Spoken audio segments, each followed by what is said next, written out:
back to my YouTube channel Reasons and Logics. So here I'm back with the new video on lecture number 2 on units and measurements. So on your screens you are watching a table.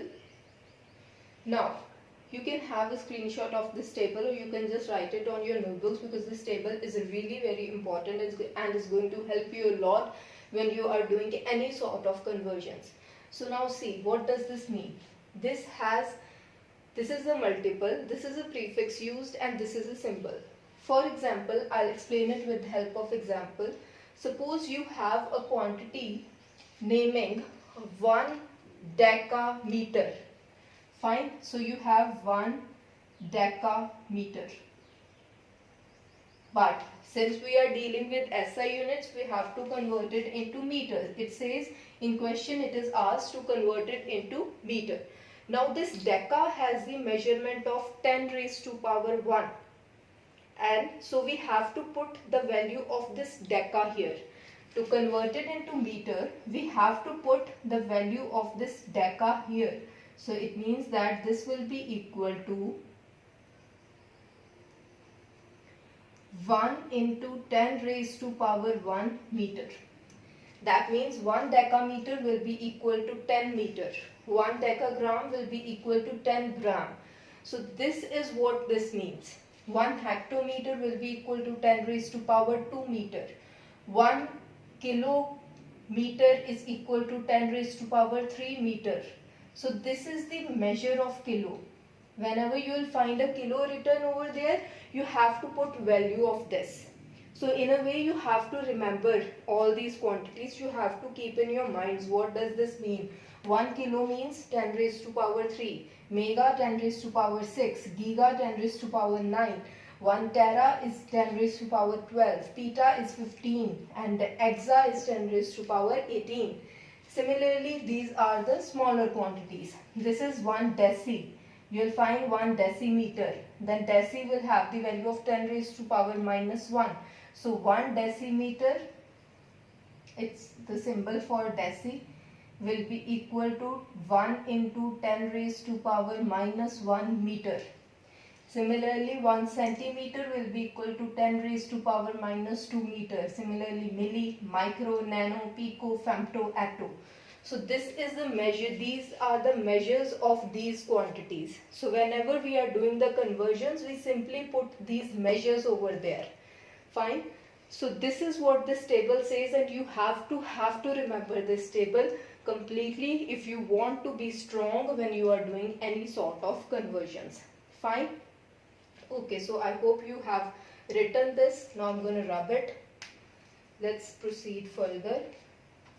So now what we are going to study is like really very important thing. We are going to study some practical units. Like whenever we are measuring a land, whenever we are doing any practical sort of measurement, we require some units. We cannot do everything in meter and those sort of standard units. Sometimes the distance is so large we can't afford to write it in meters, because it will actually come out to be a very big quantity or a very small quantity at the same time. So what we are now going to study is, we are going to study about some of the very large and very small quantities for, say, distance. Fine.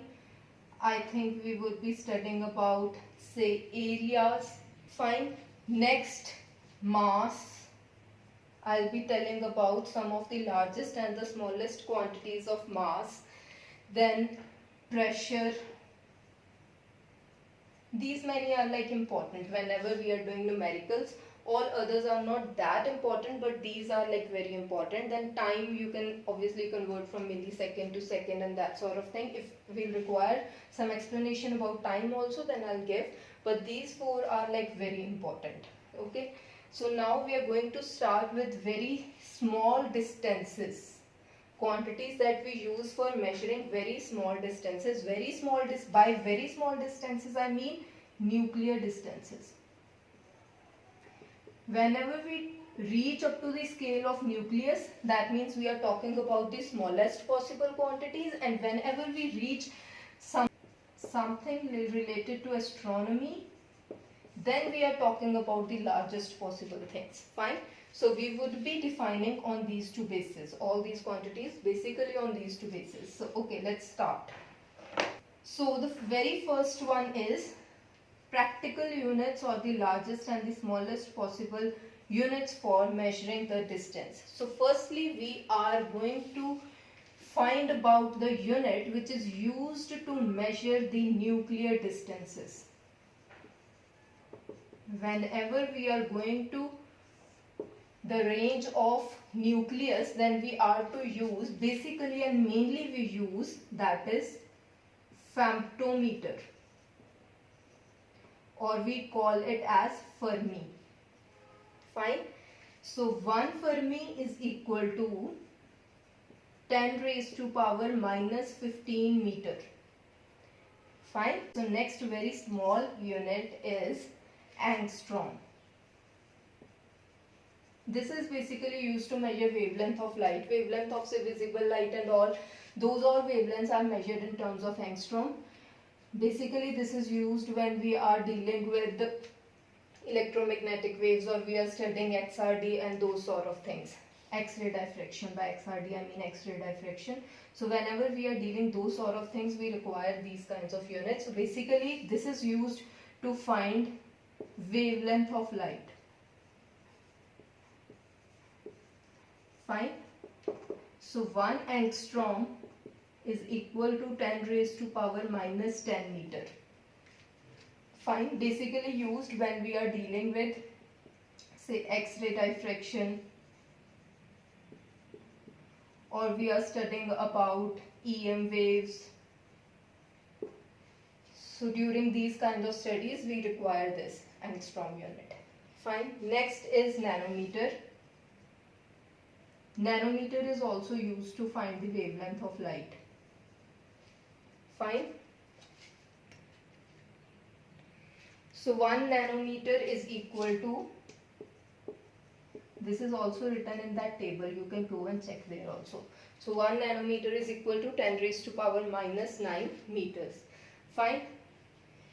Okay, so these were some sort of smaller distances that we study while we are dealing with nuclear quantities, radius of the nucleus, impact parameter of nucleus. So while we would be studying those quantities, then we would be dealing these kind of quantities. Fine. Okay, so now let's deal with the largest possible distance.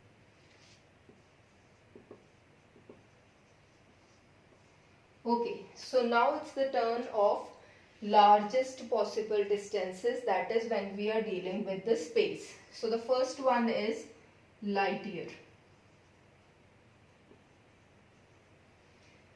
So 1 light year is defined as the distance travelled by the light in vacuum in 1 year. That means 1 light year is defined as distance travelled by the light in vacuum in 1 year. Okay, so this is nothing, distance is called speed into time. Time given to us is 1 year. So we have speed of light into time will give us the required distance. What is the speed of light? 3 into 10 raised to power 8 meter per second. This is the standard value. If you know, that's good. If you don't know, then you need to remember it forever. Into time. Time is 1 year. But in SI units, year has to be converted into seconds. Now let's convert it into seconds. 1 year is equal to 365.25 days. This 0.25 is a count of that leap year. After every 4th year it becomes 1. So this is 1 by 4. That is 0.25. Multiplied by 24 hours in 1 day. 60 minutes in 1 hour into 60 seconds and 1 minute. So this is the proper conversion of 1 year into seconds. So putting this value in this equation, so we get 1 light year is equal to 3 into 10 raised to power 8 meter per second multiplied by this whole thing coming here down. Fine. So that is everything. At last we'll have a second, sorry, s only. Fine. So now this is per second, s raised to power minus 1, and this is second. So second and second will get cancelled and we'll get it in terms of meter. So our final answer will be 1 light year is equal to, it is abbreviated as 1 ly, is equal to 9.467 into 10 raised to power 15 meter. You can calculate it also. Fine. So this is one of the largest distances, that is the distance traveled by light in vacuum in 1 year. We obviously measure the distance of stars with this. That particular star is say that much light years away from Earth. So this is the way how we use a light year. Okay, so the next unit that we are going to study is astronomical unit. So next is astronomical unit. It is defined as the mean distance between Earth and Sun. Fine. And it is given as, you can remember it as such, 1 astronomical unit is equal to 1.496 into 10 raised to power 11 meter. Fine. Now comes the next unit. Next is the parallactic second. Parallactic second, or abbreviated as parsec. Fine. Now what is it?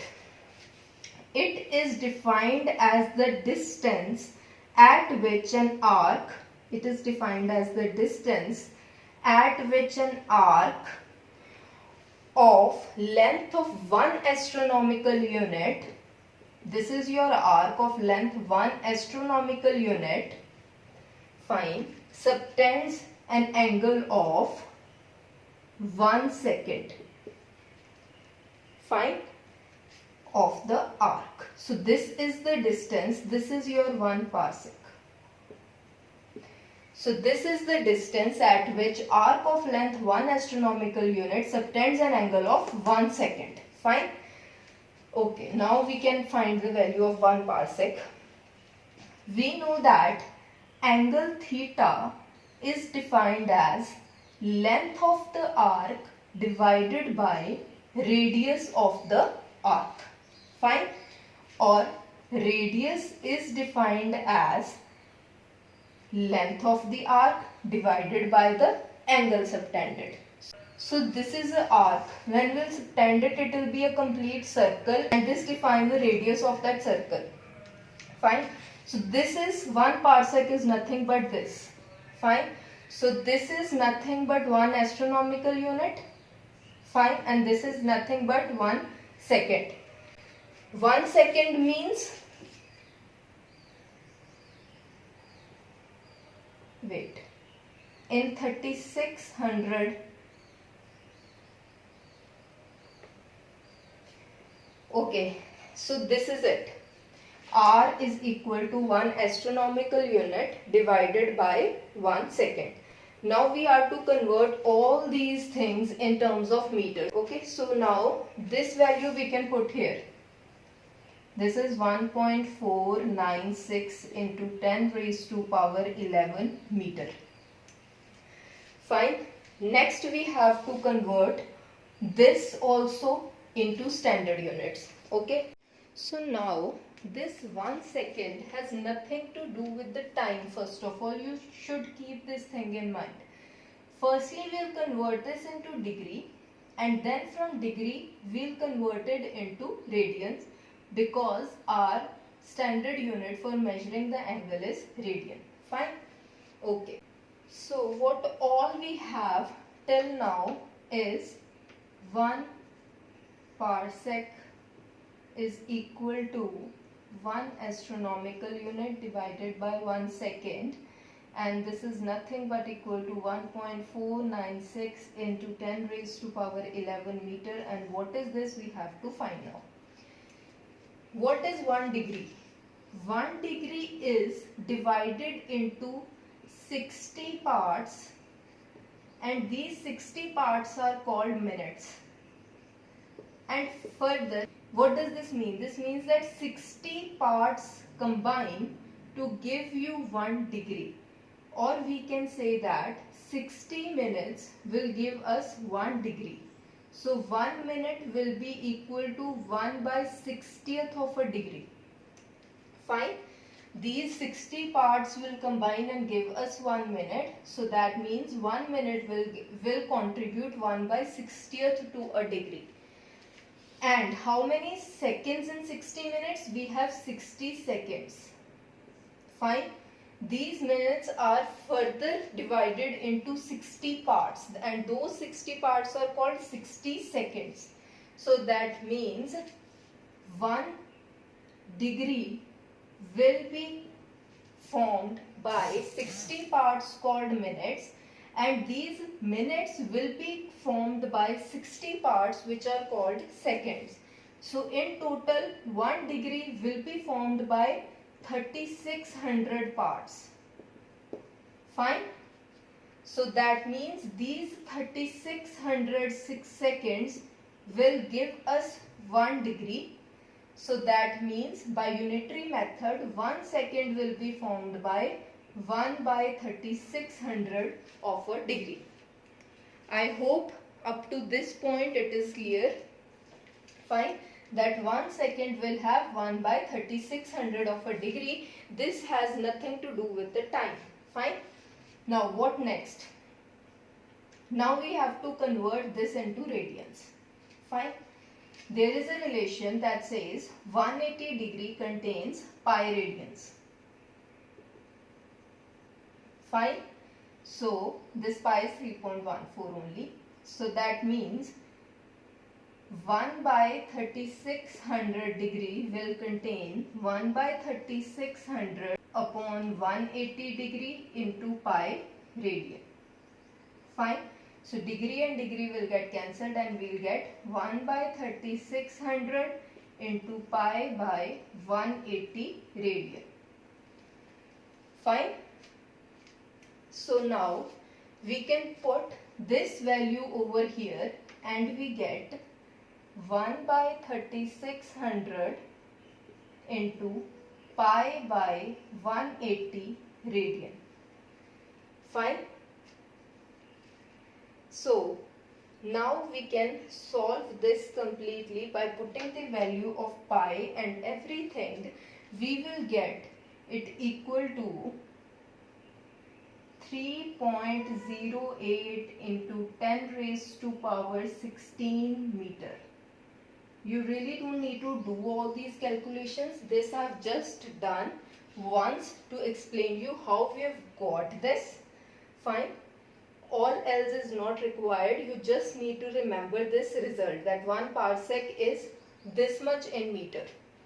1 astronomical unit is 1.496 into 10 raised to power 11 meter. 1 light year is 9.467 into 10 raised to power 15 meter. So all these things you need to remember. Fine. This all is not important. This I've just explained so that you can get to know how we convert to other quantities. Fine. Next we are going to find the relation between 1 parsec, 1 astronomical unit and 1 light year. So relation between parsec, astronomical unit and light year. This we can find if we know the relation of each of these with meter. We know that we have just found out that 1 astronomical unit is 1.5 into 10 raised to power 11 meter. I have just round off 1.496 into 1.5. You can do that very easily. 1 light year is equal to 9.46 into 10 raised to power 15 meter, and 1 parsec is equal to 3.08 into 10 raised to power 16 meter. Fine.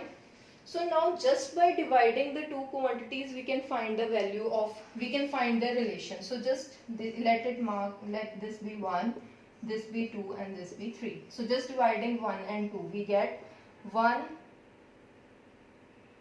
Okay, so just dividing 2 by 1 I have so just dividing 2 by 1 we get 1 light year over 1 angstrom. 1 light year over 1 astronomical unit, we get 9.46 into 10 raised to power 15 meter divided by 1.5 into 10 raised to power 11 meter. Meter and meter will get cancelled and we'll get it equal to 6.3 into 10 raised to power 4. So clearly 1 light year is equal to 6.3 into 10 raised to power 4 astronomical units. Similarly, by dividing 3 by 2, we can find relation between parsec and light year. So we get 1 parsec is equal to 3.26 light year. So from this relation, we can easily say that light year is this much amount greater than astronomical unit. And from this relation we can say that 1 parsec is by this much amount larger than 1 light year.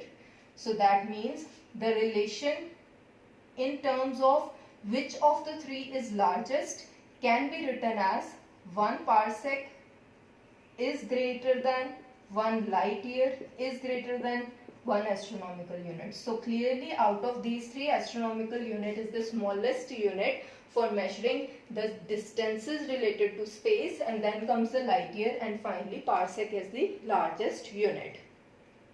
Okay, so this was all about the smallest and largest possible distances, the units that we use for such distances. Next, I think we can proceed further with the smallest and largest possible areas. So now we are going to study about units of area. The smallest possible unit and the largest possible unit. Smallest possible unit of area is used when we are dealing with nuclear cross sections. These are studied when we are studying about certain collisions between different particles. Fine.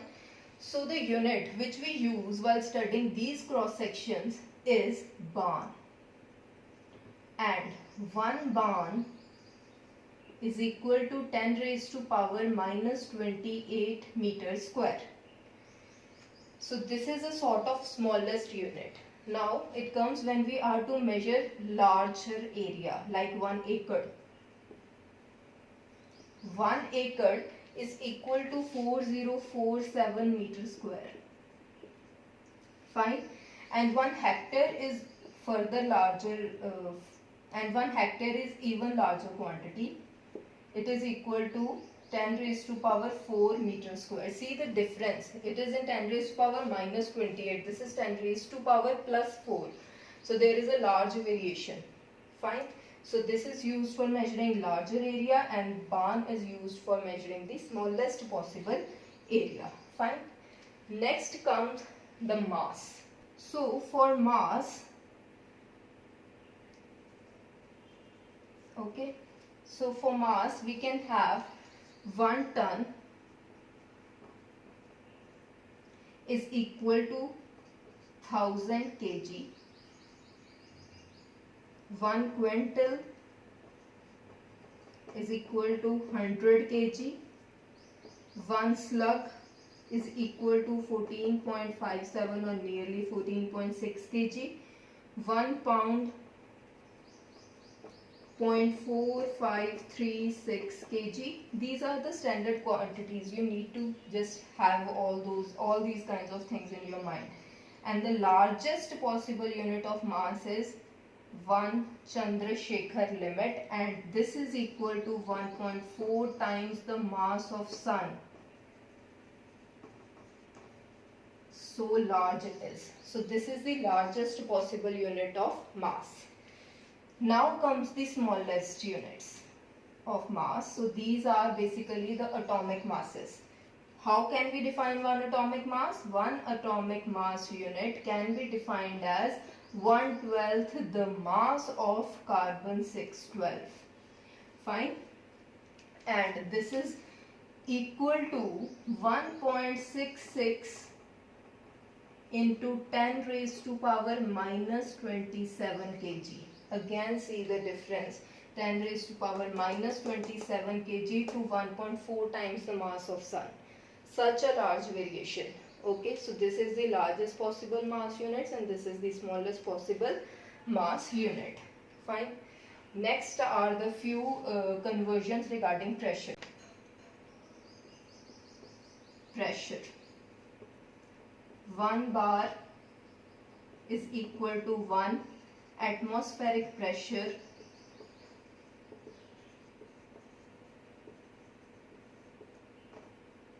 is equal to 10 raised to power 5 Pascal.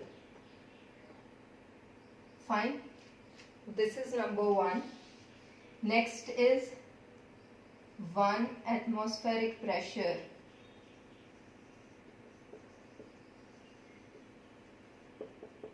is equal to 760 torr. So these are the two conversions that you have to keep in your minds. So friends, in this video I have actually explained about just the conversions, how you can convert from one unit to other. When you will do these kinds of conversion from the book, then you will get confused. You people can mention in the comment box or DM me on my Instagram page if you want notes regarding all these things. So I'll help you out there. What happens is when we study from book, we have to look onto things from different places. But I'll provide you the notes which will have all these conversions in one single table so that it would become really very easy to remember all these conversions, and that table will help you out for doing the numericals until you are able to remember those completely. So definitely tell me if you need that. I'll provide a very good notes regarding that. Fine. So friends, this was all about lecture 2 regarding units and measurements. So I'll see you all soon in my next video, in which we will be discussing about some direct and indirect methods of measurements. Till then, take care. Goodbye. If you like this video, do like it, share it, subscribe my YouTube channel and press the bell icon to get the latest updates. You can also follow me on Instagram. I'll mention my ID on screen and link will be mentioned in the description box. Thank you.